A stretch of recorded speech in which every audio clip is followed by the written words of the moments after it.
Hi, I'm Sandra. You know the saying, when you marry someone, you marry their whole family? Let me tell you about the nightmare that came with my otherwise perfect marriage. James and I had dated for 2 blissful years before tying the knot in a gorgeous spring ceremony. It was straight out of a fairy tale until my mother-in-law, Diana, decided I wasn't the princess her story needed.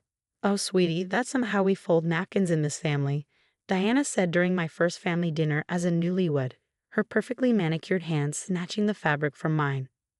"James has always loved them folded into swans, haven't you, darling?" James gave a weak smile. Mom's really particular about these things. That should have been my first red flag. But I was so desperate to be the perfect daughter-in-law that I spent 3 hours that night watching YouTube tutorials on napkin folding. Ridiculous, right? The little comments kept piling up. "James looks a bit thin. Are you cooking enough protein? We always spend summers at the lake house." "Sandra, I'm sure you can take time off work, can't you, dear?" Each one was delivered with a saccharine smile that never quite reached her eyes. I tried everything to win Diana's approval. I brought her favorite wines, remembered every birthday and anniversary, asked for her recipes, and embraced her family traditions.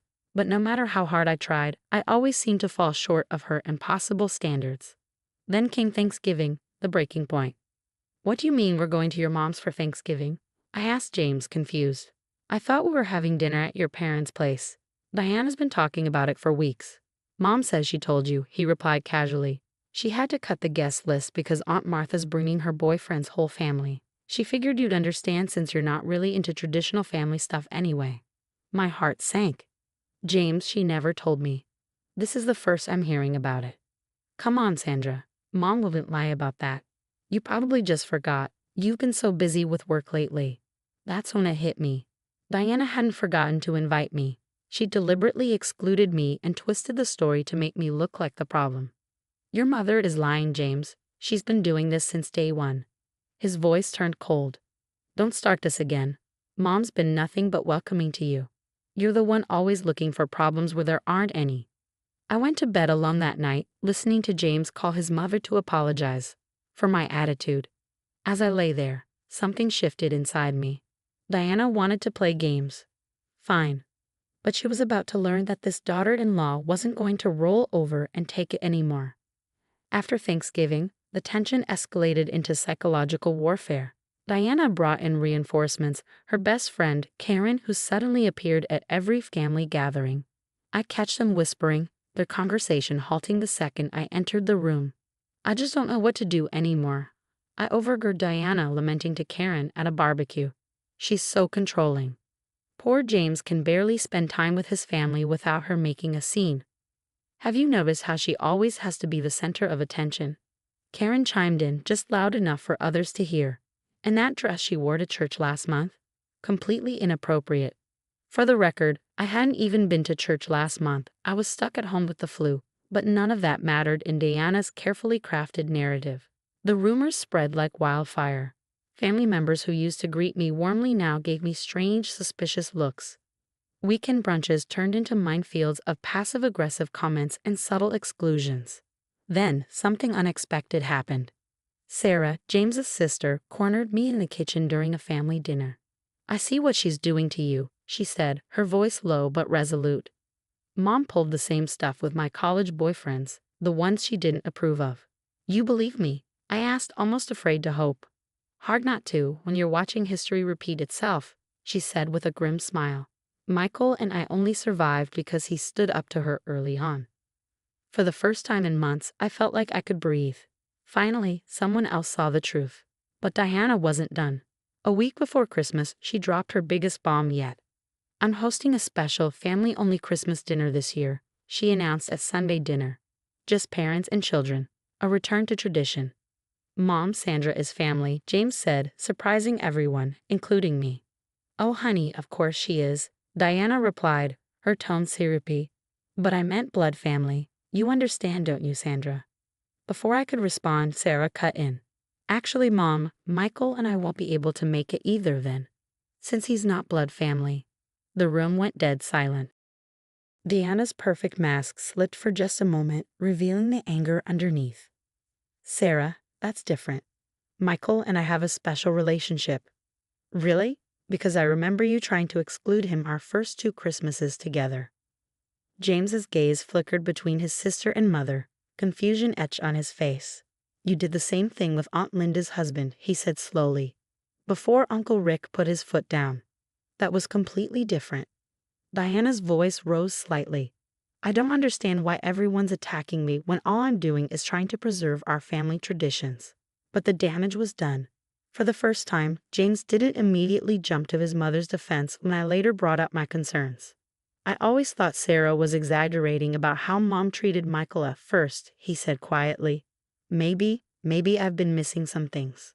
It wasn't a full awakening, but it was a crack in Diana's perfect facade, and I intended to make that crack grow. Looking back, that was the night everything truly began to change. Diana had overplayed her hand, though she didn't realize it yet. Sarah and I became cover operators in our own family drama. She forwarded me screenshots of family group chats I'd mysteriously been left out of, while I kept a meticulous log of every interaction, every forgotten invitation, every backhanded comment. One afternoon, Michael showed us his phone. He'd accidentally been included in a group text meant for Karen. Diana's literally orchestrating who sits where at family dinners to isolate you, he said, scrolling through the messages. She's got diagrams and everything. I can't believe she's put this much effort into making my life miserable, I muttered. Oh, it gets better, Sarah said with a smirk. Remember Linda's husband, Tom? He reached out after Christmas. Apparently, Diana pulled the same stunts with him until Rick threatened to cut her off from the grandkids. The evidence kept piling up. Robert, Diana's usually silent husband, overheard her plotting with Karen in their home office. We need to push harder, Diana said. James is still too attached. If we can just get him to see how she's changing him. Maybe another family emergency when she's planned something important, Karen suggested. Robert, finally fed up, recorded the entire conversation. The dam broke as people began comparing notes. Years of Diana's manipulation came to light. Cousin Donna's husband had been excluded from family photos. Uncle Steve's wife had never been invited to girls' shopping trips. The pattern went back decades. But Diana wasn't going down without a fight. Sarah's baby shower became ground zero. I was hanging decorations when Diana burst in with Karen at her heels. I know what you're doing, she hissed at me, turning my own family against me, poisoning my son's mind. Mom, stop it, Sarah tried to intervene. And you?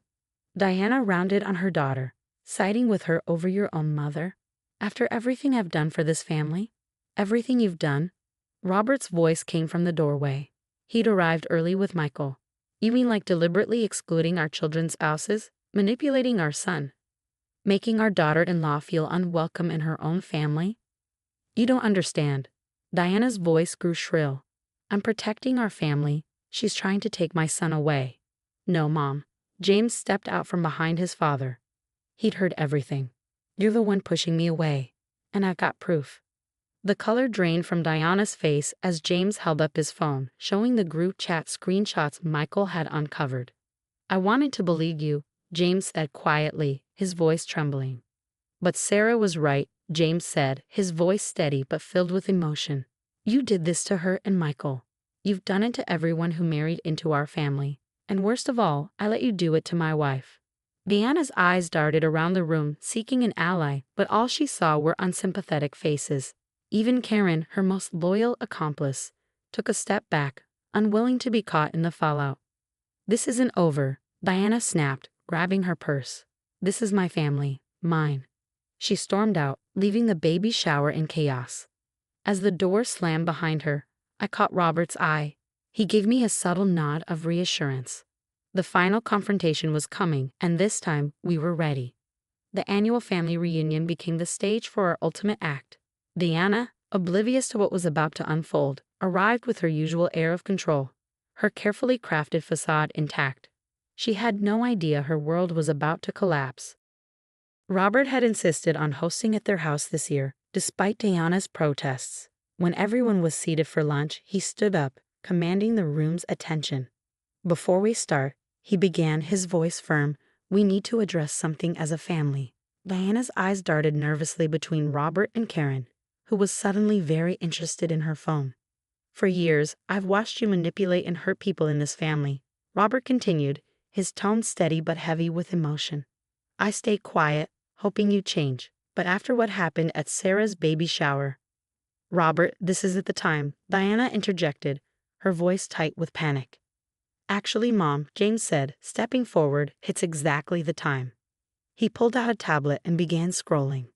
Let's start with the group text where you plan to exclude my wife from family events. Then we'll move on to the recordings of you and Karen plotting to break up my marriage. Karen shot to her feet. I never meet. Sit down, Sarah cut in, her voice icy. We have your messages too. All of them. The evidence unfolded like a tidal wave. Screenshots, recordings, testimonies from family members spanning decades. Diana's face grew paler with each revelation. You've been coordinating with Karen to spread lies about every person who married into this family, Michael said, holding up a series of message threads. But you got sloppy. You accidentally included me in some of your group texts. Diana's calm cracked, and she exploded. I did it for the family, she yelled. These outsiders come in, trying to change our traditions, taking my children away. No, Mom, James interrupted sharply. You did it for control, and you're not going to have that anymore. Diana's face crumpled as she looked around the room, finding no support. She ran from the room in tears, but there was no sympathy in the faces she left behind. Too many people had been hurt for too long. Sometimes the best revenge isn't about getting even. It's about building something better from the ashes of what was destroyed. And that's exactly what we did. Diana's grip on the family was broken, and in its place, we created a new kind of bond. One built on honesty, mutual respect, and love. What would you do if your mother-in-law had spent years secretly sabotaging your marriage while pretending to be the perfect family matriarch? Would you expose her to the entire family like Sandra did, or would you handle it differently? Share your thoughts in the comments below. Have you ever experienced a situation where an in-law tried to manipulate family members against you? How did you handle it? If you enjoyed Sandra's journey from silently suffering to finally standing up for herself, don't forget to hit that like button and subscribe.